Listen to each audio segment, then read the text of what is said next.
Right, let's grab. Here we go, YouTube.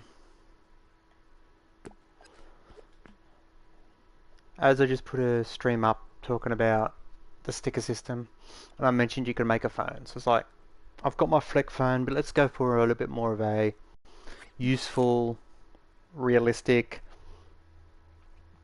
um, like usable phone. So I've grabbed the puppet out.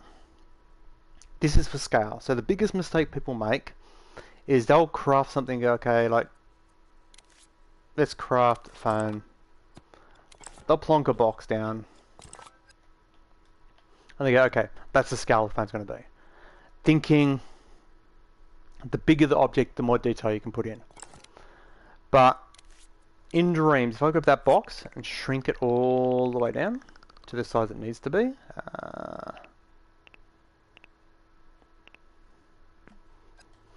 you can clearly see the size difference. If I then bring up the detail, that's redder than that one because the flecks are more tightly compact. Because the way the program works, from my knowledge, is this one here and this one here have the same amount of flex because they're exactly the same object. The difference is this one is just smaller, so therefore they were more closer together, and that is why that one is redder. If you zoom in and look at the corner, you'll see that there's a certain number of little flecks, which are those little squares in the corner. If you do the same on this one, this corner, even though I'm way closer, way further down, you'll see the corner looks exactly the same. That big object and that little object are exactly the same item. They don't use any, that one doesn't use any more memory than this one, or this one doesn't use more memory than that one. They're exactly the same amount of memory. If I change this one, then there will be different objects. So we can get rid of that because we don't need that. Now we're going off scale here, so the phone I'm looking at, which is my phone, it's roughly twice as tall as it is wide. So if I grab this cube here, I could go, oh, let's do this exact. Let's grab this and go like this and go. Okay, there's the cube there, and then because it's twice the height, I can just grab another cube like this. Okay, so that's the size it needs to be. So I'll come to this one, we'll grab the stretch tool, and then just grab that and move it to about that. So that is roughly the size the phone needs to be. Now, looking at the hand, I've lifted a cube so that I can, when I hold onto my phone, the one I'm looking at now, it's palm plus a bit. So that's probably a little small. So I could probably bring it out and I'll scale it up just a little bit. Oh, should give us, okay, what's that look like? That doesn't look too bad. Now, obviously, the phones aren't square. They've got the rounded edges and stuff like that. I've found for me, the easiest way to get around this is you could, excuse me, you could come into here, grab the subtract tool, plonk it in, like this, grab the mirror tool, so it's mirrored. If you've got it centered, then it's all good. We can go to the alignments, turn this with a little bit of blend on it, so that it rounds off the edges, and then just kind of 45-degree it, go like that, and then place it down the corners. So you go like that. You could do it that way, but it doesn't look right to me. So what I'm going to do is, with the mirroring tool on, because we're making something mirrored, I'm going to go to the positives, or the adds, and we're going to grab the rounded cube, which is this one here. This is the shape I find to be the best. So then we can come in, and because we're not using any extra details and all that, we can just let's add a bit of blend, just so that the left and right don't have a lump, and just place it anywhere. It doesn't matter where you place it. Once it's placed, if this is turned off, the precise move will be to roughly, if it behaves itself, to the XYZ axes. So that should be perfectly flat the way we want it. We can turn this back on again, and then all we're going to do is resize this using the stretch again, get it to roughly to the side there, roughly to the height, and roughly to the bottom. Now obviously we're not making like an exact copy of a real phone, so like I'm not going, this is going to be an iPhone or it's going to be an Android phone or whatever. It's not going to be Google, what do they call it, Google Pixel, what do they call it? It's literally that. We delete the cube because that was literally just for guide. So that's roughly the size of the phone. Now obviously phones aren't that thick. We could make it that thick as a style thing, but we want to go for more like what an actual phone is. Now thickness wise compared to the overall size, I'm going to go and take a guess. So I'm just going to guesstimate. But the way I do that is go into it, go to the cube, minus, because of that flicking system, which they give us a way to fix that. Now we don't want, because as I was saying, the phones don't have sharp edges, so we're going to grab an ever so, again, just ever so slight blend, which will give us that rounded edge there, which is what we want. And we can just place that again, doesn't matter where we place it, come in here, turn off precise move, left trigger and triangle to auto align to what should be XYZ, and then we can turn it back on again and just move that cube, which is now aligned, till it's the size we want. So we'll go about there, and you just got to remember to, we only done that slight bit because as you go bigger, that curve will become bigger.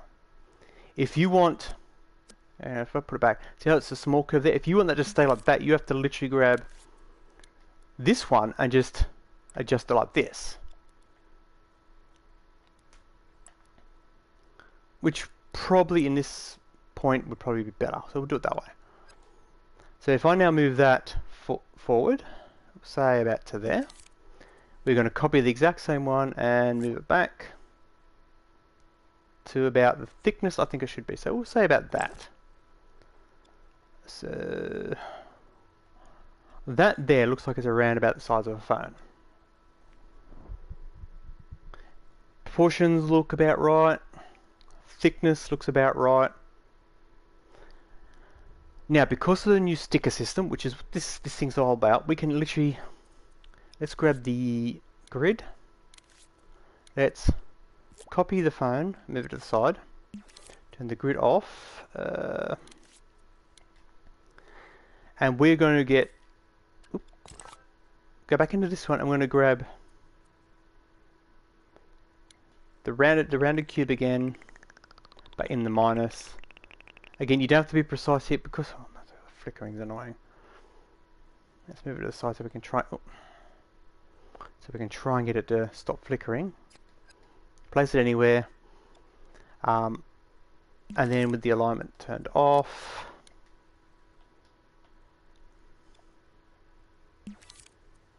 we can turn it back on. Move it in till we get it centered, and then this is going to be the cutout. So you no, that one.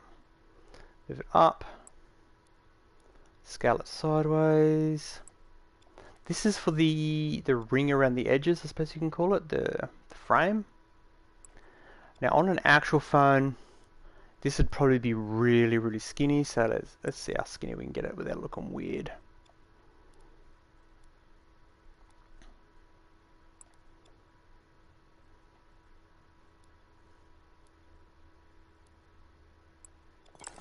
That actually looks pretty good.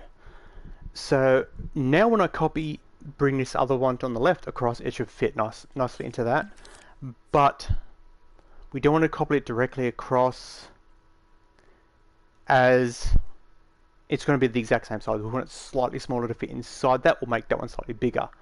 I would make this one bigger to fit around that one. So what I'm going to do is I'm going to grab the precise tool while it's on like that, and just choose a spot on the top, right in the center, and just tap the D-pad. Then when we go across, bring it across like that. That's actually pretty close. Come in with the precise. I can then just move that up. How's that looking? That's not looking too bad. I could probably actually shrink it back down a little bit. So we'll grab and just tap. Oh yeah, that looks a little bit closer.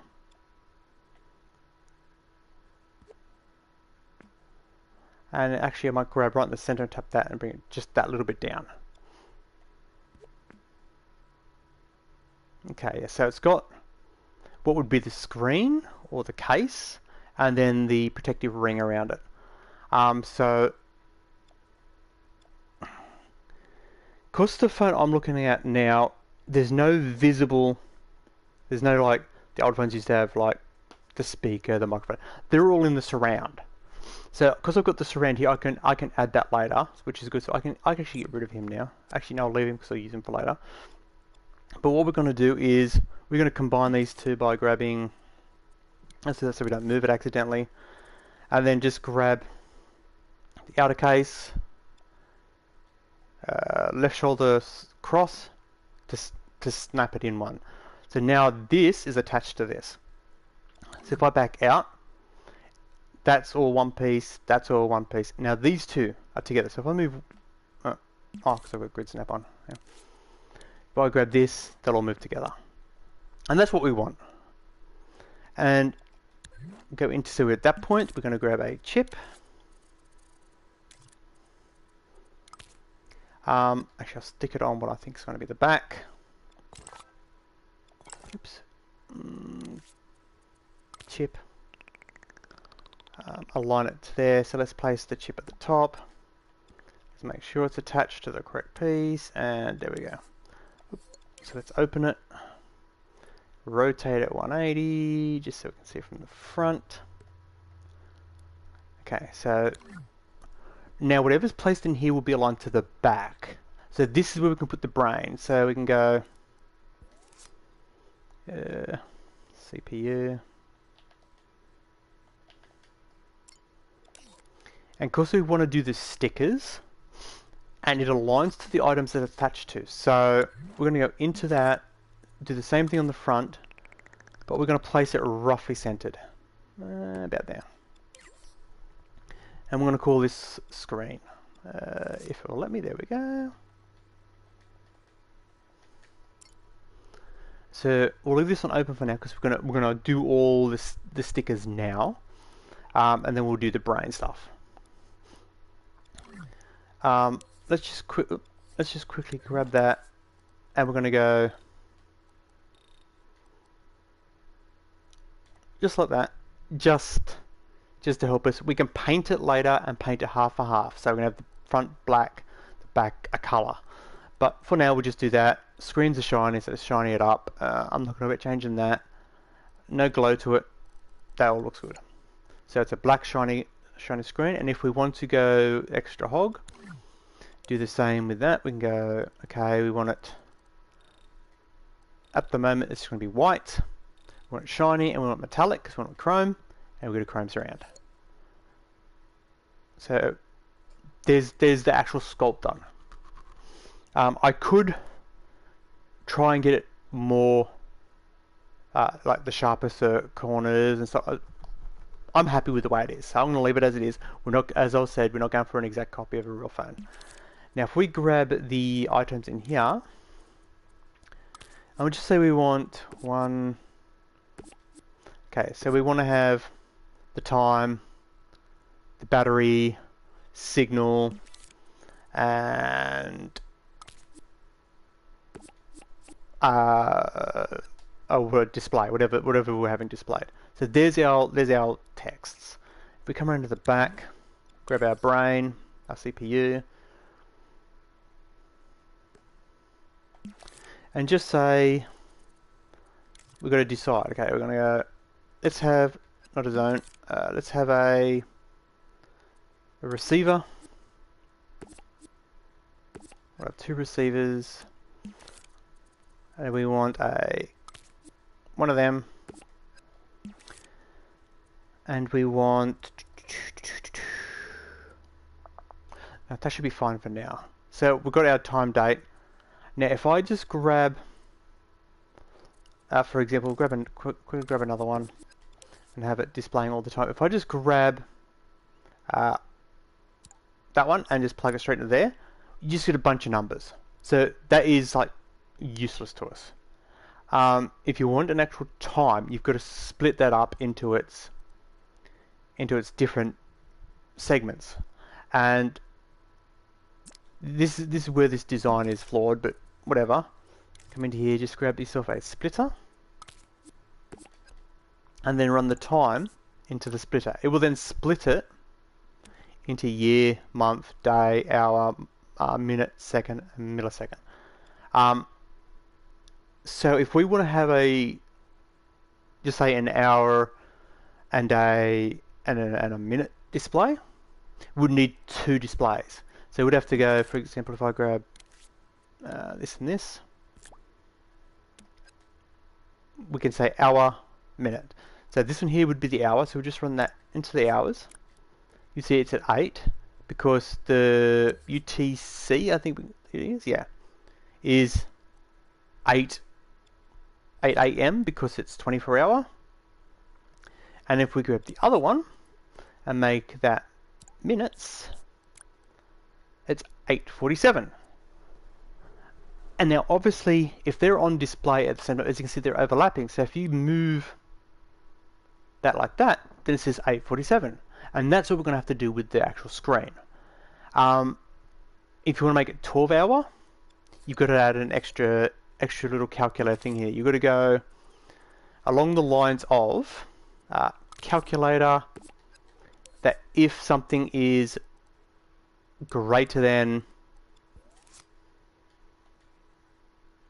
12, so if you go hour is greater than 12, it is to then minus 12. So that if it says 13, if the hour is 13, it will go, oh, it's greater than 12, so it's to minus that. So, oop, that doesn't go there, that goes to there. So if the hour is greater than that number, it will activate this, which will take away 12 from the hour. So 1300, which is 1 PM, will come out as 13. Whereas you don't want it to come out as 13, you want it to come out as 1. So 13 minus 12 is 1. So if it is over the 12-hour mark, it will then start taking away the 12 hours. And then this number would have to come out of here and into there. Now obviously we have the issue of then this is only going to be active if it's in the PM. And if we run it from there to there, it's going to also do to both. So how do you go, okay, how do you do the same one twice? Well, this is where you've got to add the little extra chip here. You need to go along like this. Let's just have two chips. Go like that to there, that to there, and then run that straight to there. So now we have both inputs going in, but we need to be able to switch it.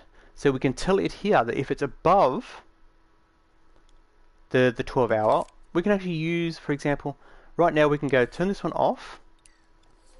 So on the AM, this one is active. So if it's less than what this one is saying, it's going to be like this. But if we tell it that this one with a keyframe, that at the point of when it is greater than thing, to swap these over. Come in here, toggle that, in here, toggle that, or what it says record here, and then go stop, and run that to there.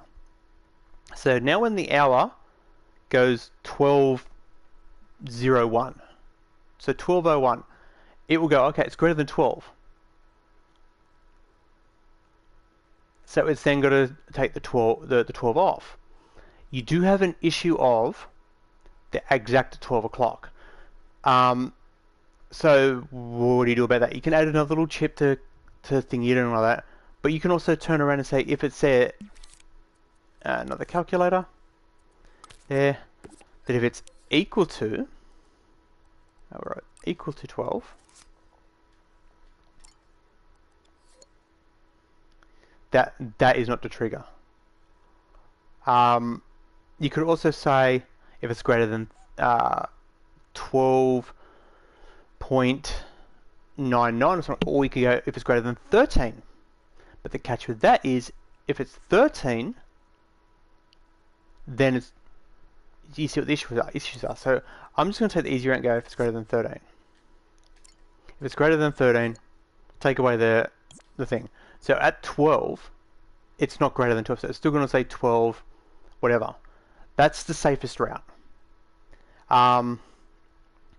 When it gets above the 13, which is what that is saying there,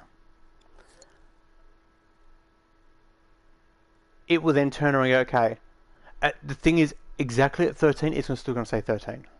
So there'll be this split second to say 13. You could tell it to at 13, or greater than, that's why normally I would go 12.01. So at 12:01, it'd do whatever. Or you can go, what's the 12.99? That is like just before it goes to 13. Now, in theory, that should work. Do your tests, do it thingy, but I'll plug it in as it is now. We'll see how it goes, and then that will alter whether it's the first 12 hours or the second 12 hours. I should say first 12 hours or second 12 hours. Now minutes, that doesn't, you don't have to worry about this. It only goes to 60 and then it goes back to 00. Now they're in the back, but we need to run into the front. So we're going to run a, where are we? There.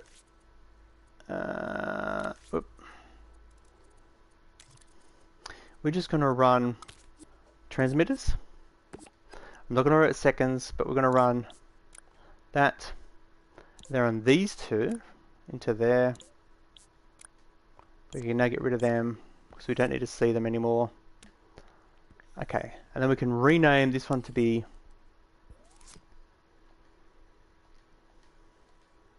hours.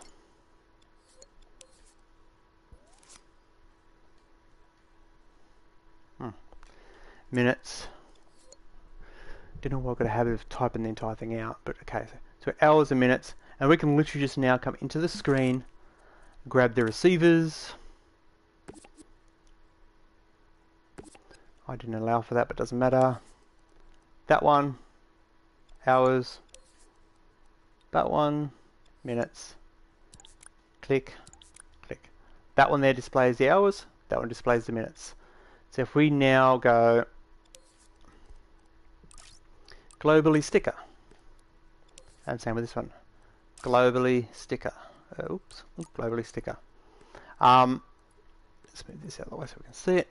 Now, as you can see, they are both overlapping each other, so on and so forth. Let's scale them down. If you want to be absolute certain that you're doing it correctly, my tip for that would be don't put that one in yet. Change this one to the size you want. So, oops.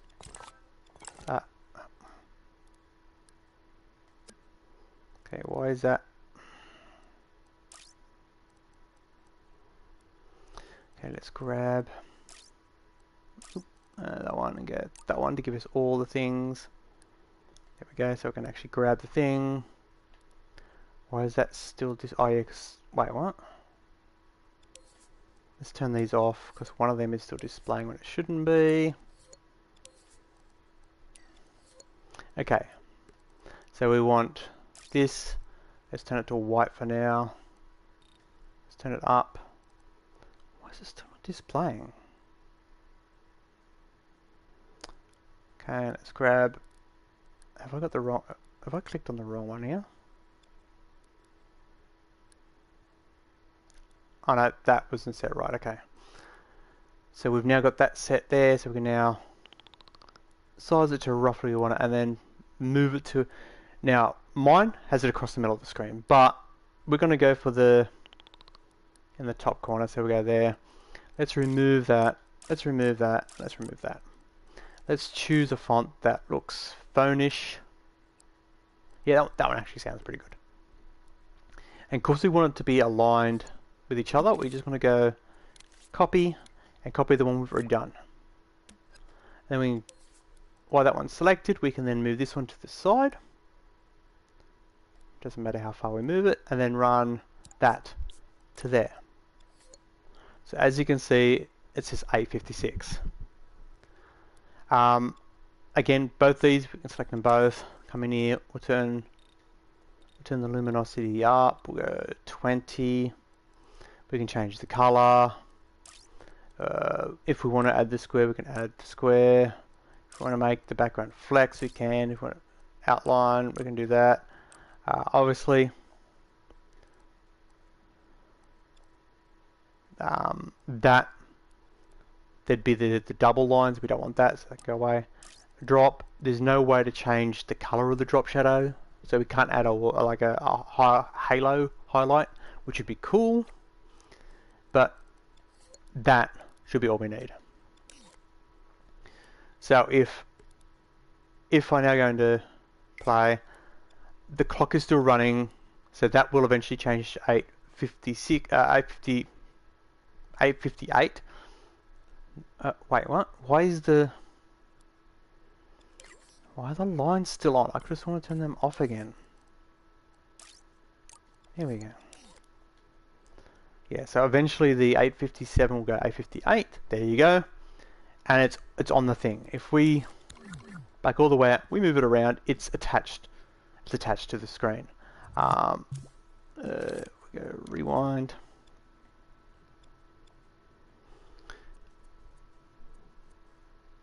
So ideally we want. I'm just going to double make sure that it doesn't display, because it'll bug me if I don't do it now. So if we come here, we're going to add, if it's greater than,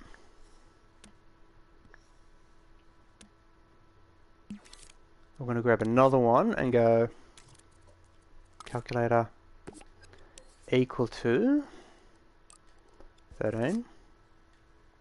The reason I'm saying 13 is so that it's still displaying 12 at 12 o'clock. And run that through to there as well. And then we're going to grab an OR gate. Let's move that to the side, move that to the side. So, take the power off.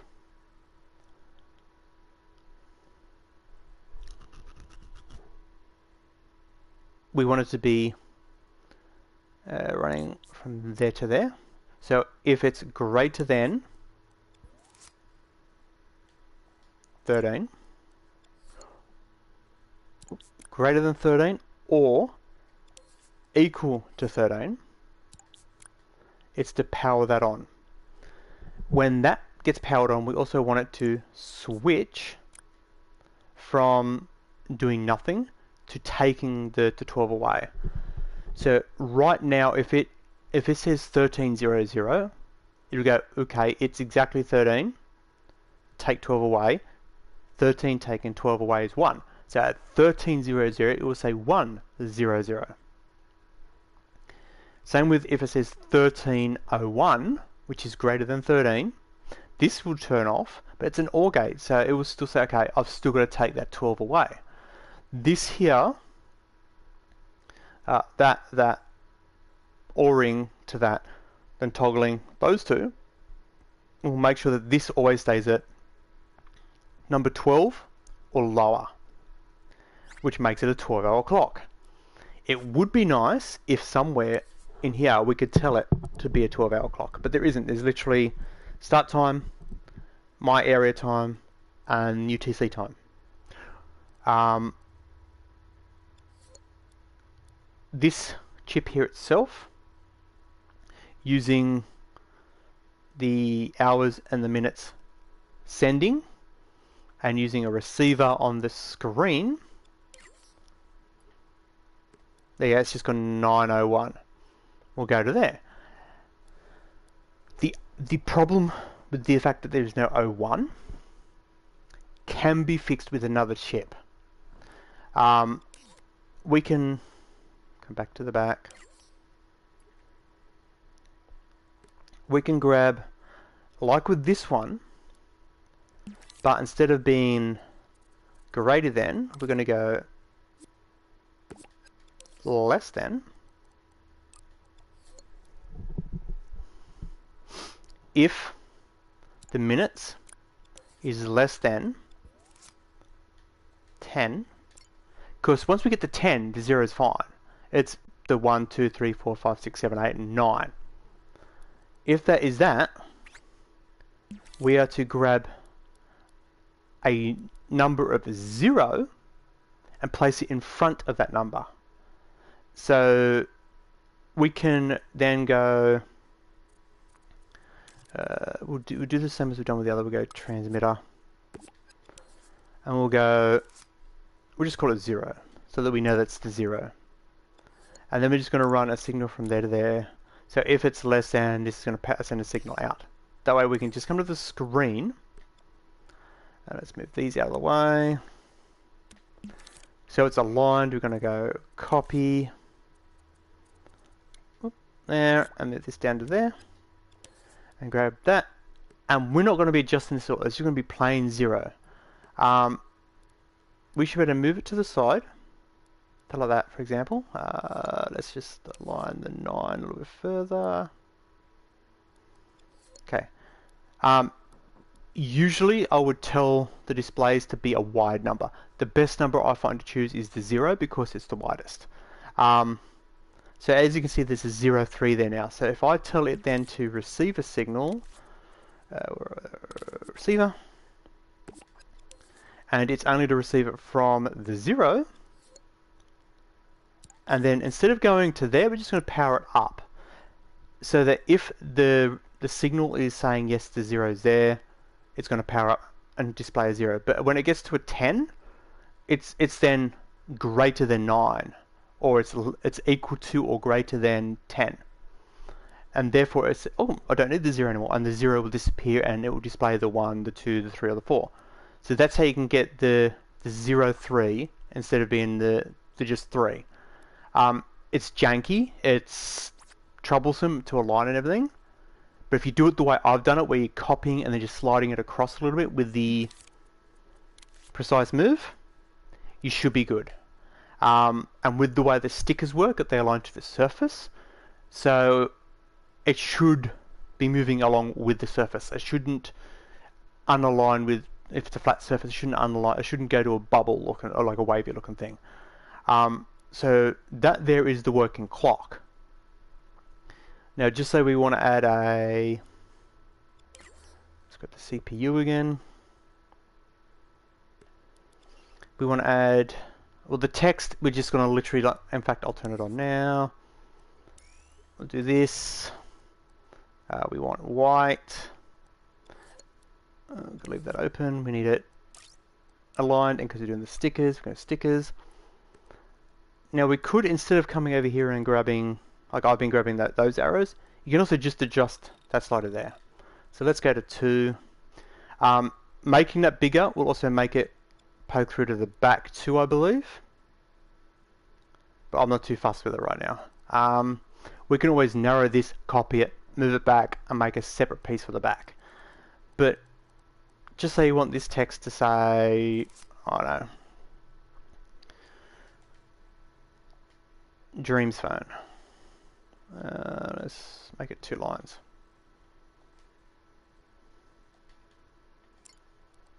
Okay, so now we've got Dreams phone, and as you can see, scale is big. Let's do that, do that, do that.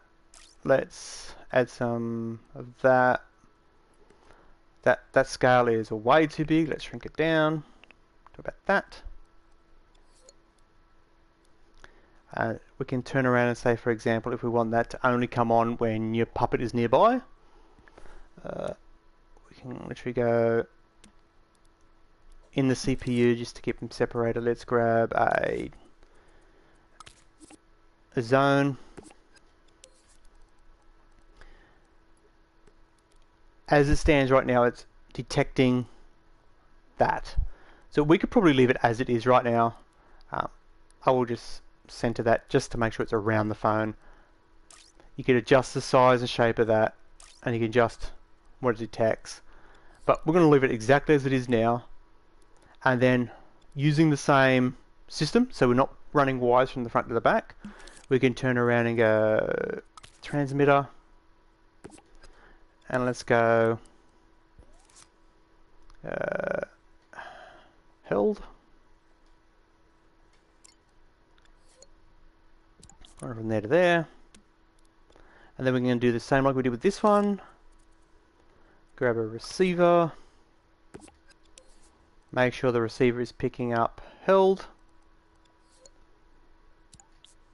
And run it to power on. So only when the puppet is within range will it say Dream's phone. This and this is if I want to do thing, but we can close that for now. Let's close that for now. And let's quickly grab the puppet. Now, oh, that's going to be a pain in the ass. Let's fix his camera.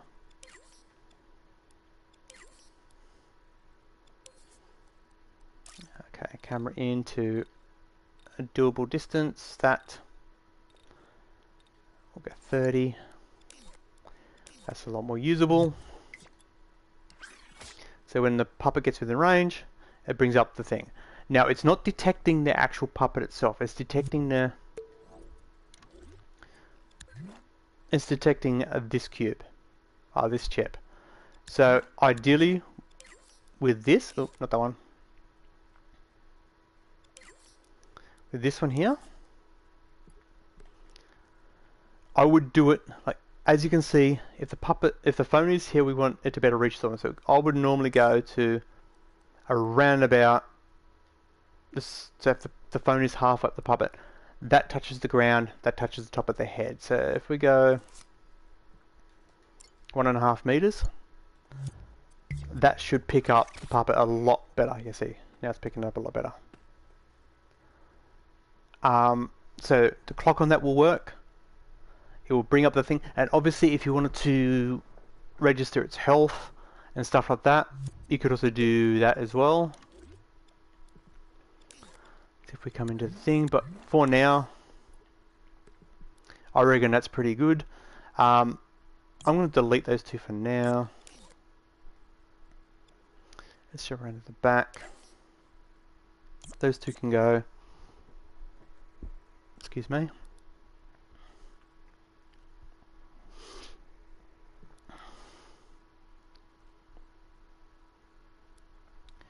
So we've got hour, the whole thing for adjusting that, minute, and a thing for allowing for the 0 to be displayed, and this here detects to add that. For the health, which I'm thinking I might just put next to it as like a signal thing. So it looks like a signal thing. What you can just do is, my idea would be do a receiver. And because we want it aligned with them, but on the opposite side, we're going to do like we did before. Copy it, bring it down, grab it, and then just slide this across to roughly where we want it, so say about there. Now, generally speaking, they'll have a slightly different font. Let's grab a different font.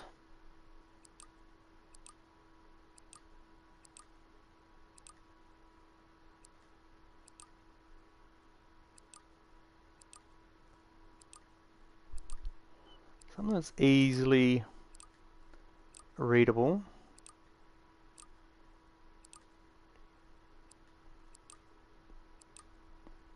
That one seems fine. And because we're going to run it from here, we're just going to call this one HP.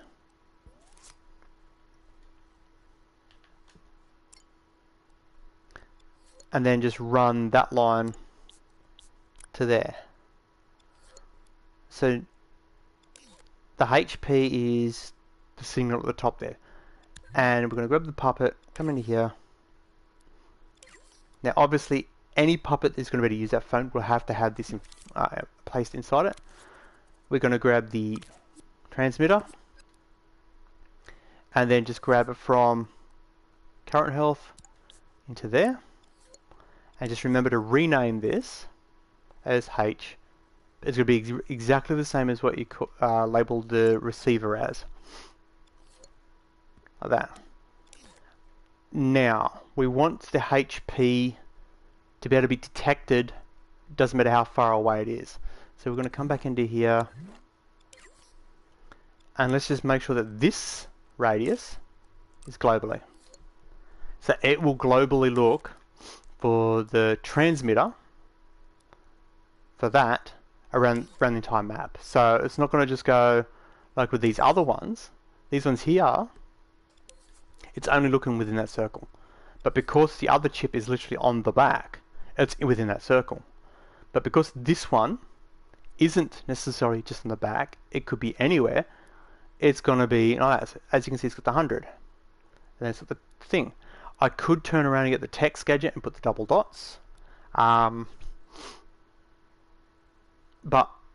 I'm not going to worry about it. I'm going to go like this. So we're going to play mode. There's your phone. If you walk away, the main text will disappear. Walk up close, it reappears. The health is the health. The time is the time. Or the time is the time to UTC. So you can see there it's 9:12. The puppet's got 100 health, so the signal's 100. And it's a dream zone. It doesn't ring. You can add that functionality. Make it ring. In fact, what I might do is if we come into here and go, oh, you can add another one in the back. It's fine. Let's go to the CPU. Let's grab another receiver. Make sure we choose HP. And again, let's look globally. And then we're going to go, if it's, say, less than 50, 50. So if that's less than 50, we can go into here, go to media molecule, go across to sound effects, gaming. Let's grab a negative noise.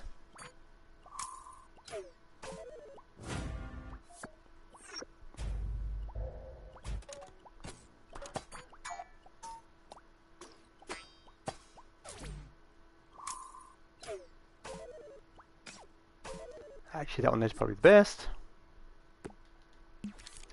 And we don't want it to continuously play, so we're going to add, for safety, a pulse of one thing. I'm pretty sure that's, yeah, plays single anyway, but just to be sure, do that and do that.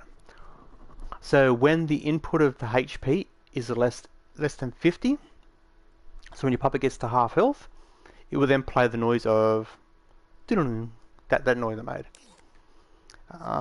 Actually, ideally, let's just make sure that is a nice loud.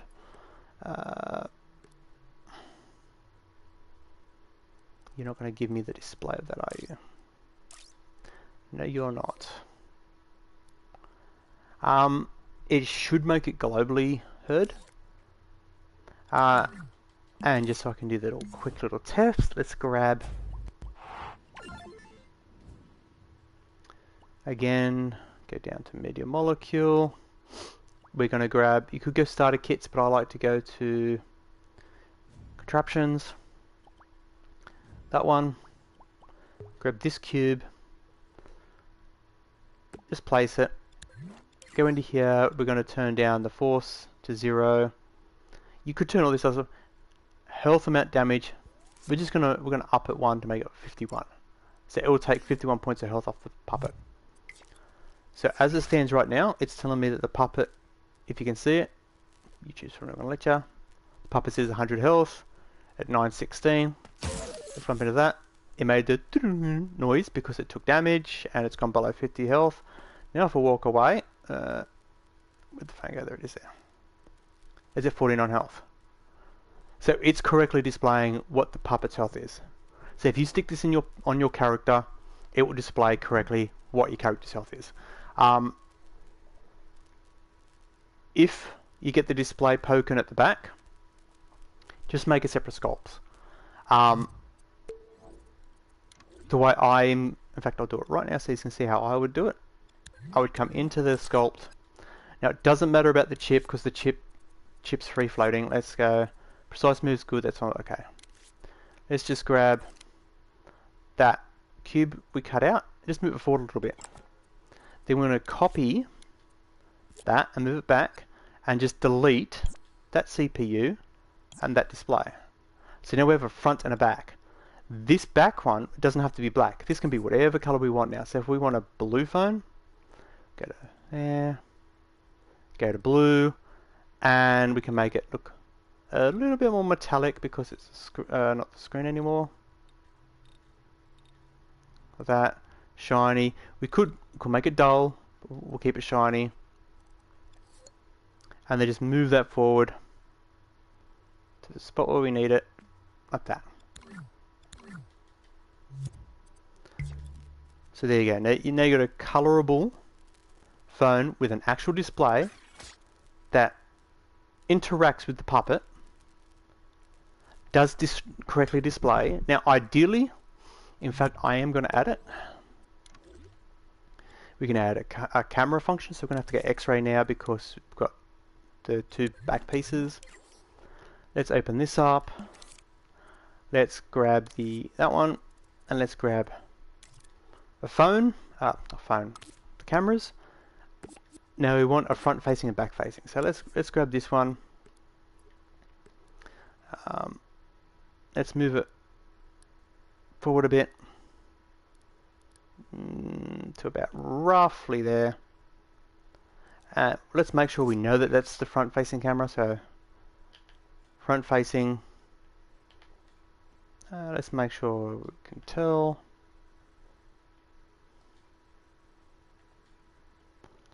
Front facing camera. I do wish there was an option to change the color of the thing for that, but there isn't. Grab this one. This is the back facing, so we're going to grab the dot and rotate it 180. With the precise move on, you will get those angles show up. And let's make sure that the dot is kind of where we want the back camera. So they're there. Let's move it back a bit. So there. So now we've got to rename it. That's back facing camera. Now we want to be able to toggle them. Now because we're making this a separate piece so that your puppet isn't getting interacted with it, we're going to add in here a controller sensor, but we're going to make it remote. Let's remove that. Let's remove that. So now it's a remote function. And let's just say we'll just make it a simple toggle. So we'll go, by default, none are active. Then we want it to be back facing first, and then front facing second. And we want to be able to do that with the button of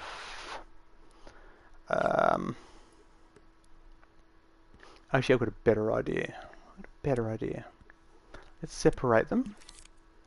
Let's run a line. So this one will go to there. This one will go to there. And then we're going to run right trigger into those spots. Or would it be better left trigger? Probably better left trigger. Okay, that's easy enough done. So like this and like this. So what we've got here is we've got a remote saying that when a certain button is pressed, it's going to toggle between them.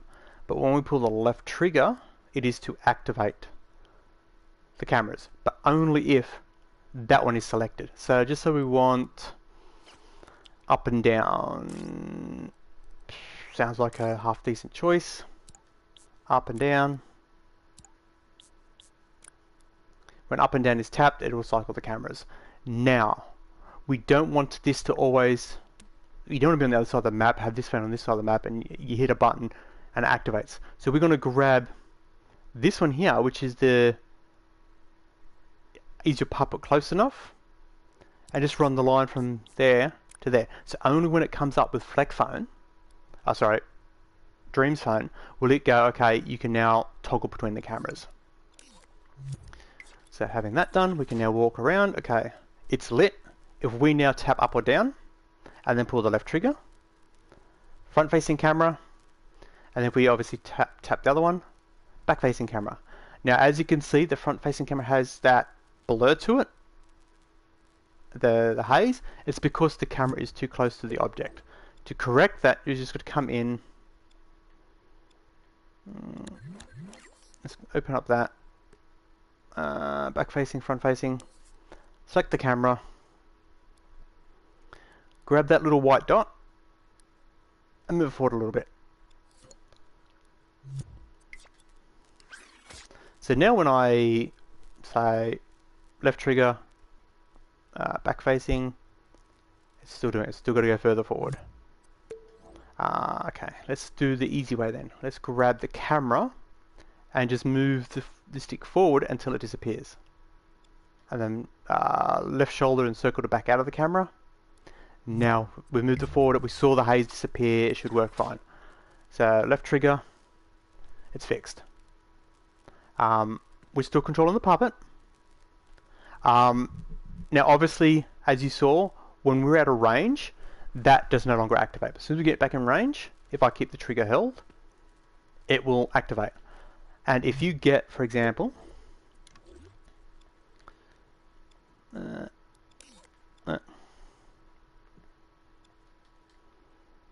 close that, turn X-ray off. If we grab it and we copy it, and then we're going to add it to the actual puppet. So just say we want it in this hand here, so we're going to 90 degrees, give or take. Rotate it. We've got 80 degrees. It's not always exact, so let's grab the hand, keep scrolling into at the hand, and make sure we place it in a spot where it looks like the cameras will get a clear shot. And just for safety reasons, let's not do that one. Let's do not the screen. We want the CPU. Let's add. Actually, you know what? Let's not put it there. Let's put it as a separate piece altogether. So if I back to there and grab a switch, make sure it's attached to the backing, so that double make sure like that. Then we can go like this. X-ray on. Let's make sure we can grab that chip. Oops, not like that. Like that, thank you. And then let's make sure that the on and off switch is to there. So now we can power it down.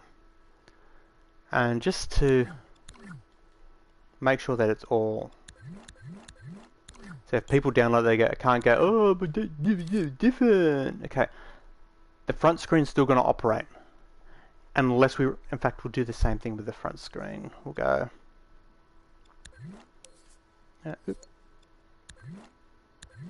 There, and then make sure we grab the chip there, and we can toggle it off. Okay, so let's copy it. Let's turn the X-ray off so it doesn't confuse us. Copy it.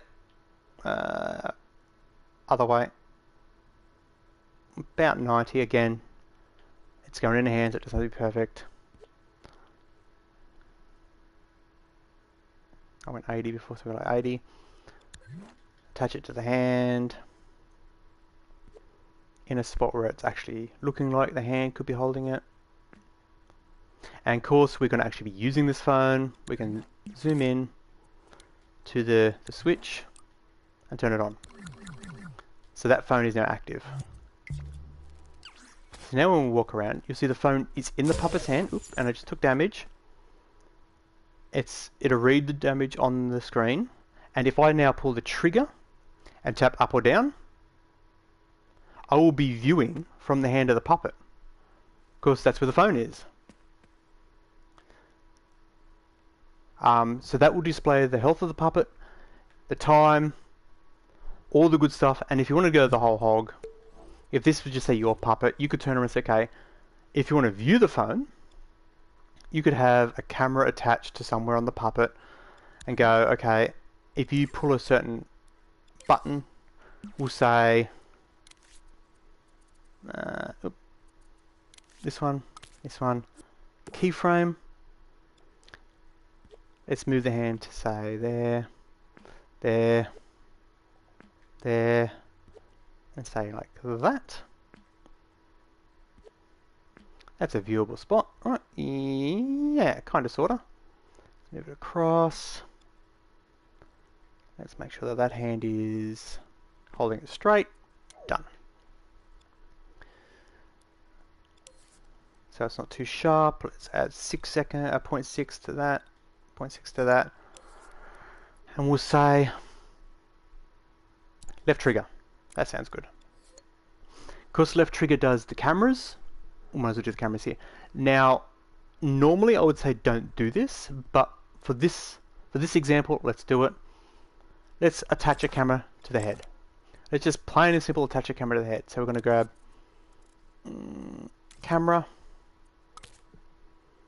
It's in the head zone. Plonk. Like this. Let's move it to the side. Turn off that. So it will be flush. Then let's move it back to roughly where we want it. Rotate at 180. There. Let's enter it and take it back as far as we can. So we can go to about there. Now we can scale it down as well. Got that. Let's go back in, make sure we can get it. Okay, we want to go back this far, then move to the side. Just try and center it. Move it forward. We'll say about there.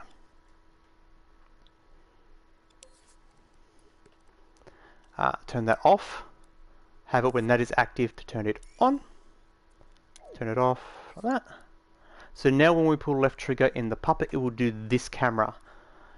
It is going to interfere with the phone's camera, but for display purposes, it'll work. So now that camera is attached to the head. So if I pull the left trigger, it will hold the phone up. And anytime I move the thing,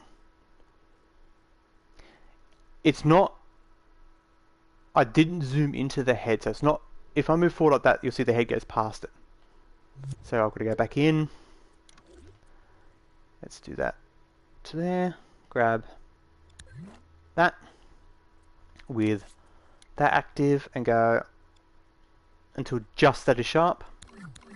Now it's attached to the head. So now whenever I do that, whenever I move the puppet, the head is going to move. Now it's going to cause a lot of this movement. To prevent that, again, I think I've shown this before, just come into the puppet itself. Let's close them, we don't need them anymore. Let's turn that off. Grab the puppet, go to that one. Anywhere below about the 20% is probably your safest bets.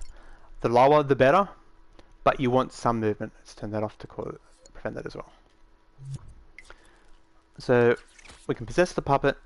Anytime we pull left trigger, it will pull its hand up. We can still move that, and as you can see, it's displaying the correct thing. Now obviously if we hit the button, we can then cycle the cameras. It's working fine with it, so we can leave it as it is.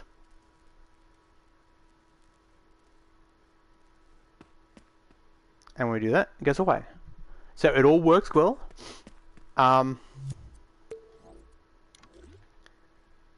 So I can now, in fact, I'm going to release this. There's the hour. So I'm going to call the stream here. I'm going to release it. In fact, you can watch me release it. Save. Contraption.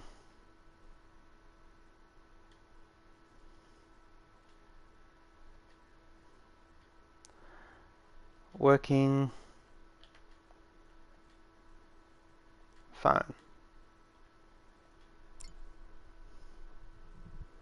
I always save it privately instead of straight releasing it. My local space is full. Do I want to delete something? You know what? I can delete.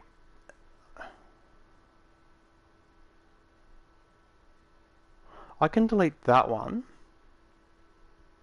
because why is that one saying it's okay? I'll delete that one. Yes. Continue saving. No, I just deleted something I might want to keep because, you know, reasons. They have a limit, 256, 128 saves. So that is now saved in my offline. I will then back out of it, go into it again, tag it. So let's tag it. There's a bug. I keep trying to make a new tag of template that's not uppercase, but it doesn't seem to. It always goes uppercase, even if I write it in lowercase. So I don't know what to write. Let's tag it as gadget, realistic, useful basic. And then I can go, it's L2 plus D for cameras.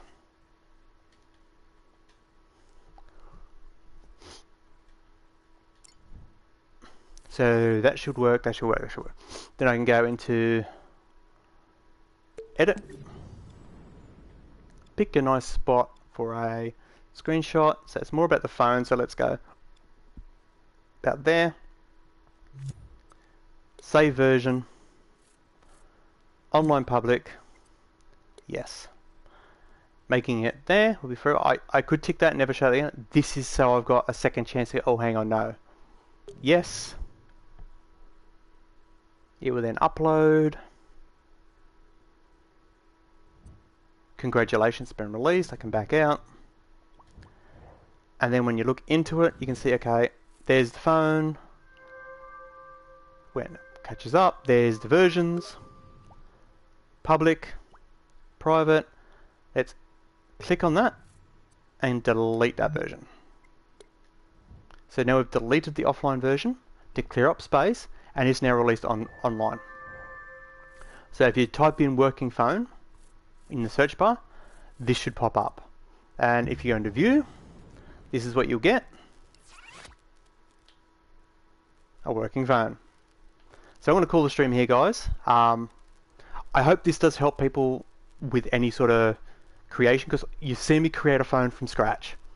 So if it's only a basic thing, but obviously the same technique applies for everything. But I hope it does help people. If you're on Dreams and you see one of my creations, oh, he knows how to do this, and you're stuck doing it, throw me a message. How did you do that? I will try and help you.